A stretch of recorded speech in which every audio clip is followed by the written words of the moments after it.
Now that it's the next day, I went back to check on the hides that I left soaking overnight. I set the hides down on a log and scraped them using a knife. Afterwards, I put them in a barrel of regular water and let them soak again. Afterwards, I spent some time reading my guidebook, and then when the 8 hours passed, I set the hides in their last bath in my barrel of tannin. Tannin is made by just placing a log in regular water. The book will tell you which logs are appropriate. With that taken care of, I set out on a mini adventure to gather food while I wait for the leather to finish. On my way back to base, I ran into the horse again, and after failing to befriend him, I just went back home. He probably still remembers me killing his brother.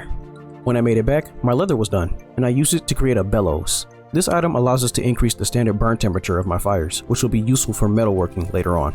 I decided on day 33 to make my way up the river and see what I had near my base. I ended up finding saltpeter, sylvite, and lignite. The first two contain vital nutrients for my plants, while the latter is a form of coal, which will help us later on. Afterwards, I cleared my inventory and decided to embark on another journey for more copper. After days of wandering, I stopped in a small basalt cave to avoid dehydration, and after taking a few steps towards the other end, I stumbled upon a surface-facing copper vein. These nuggets contain much more metal than the ones we sift from gravel. While making my way back, I searched the river for more gold and silver to make more black bronze. After filling my inventory, I continued making my way back to smelt my metal. After a couple days of traveling, I made it back to base. With all the gravel I have, it would take a while to sift it all by hand, but now that I have a saw, I can use the lumber to create a sluice. This will sift the gravel for me automatically by using the force of the water.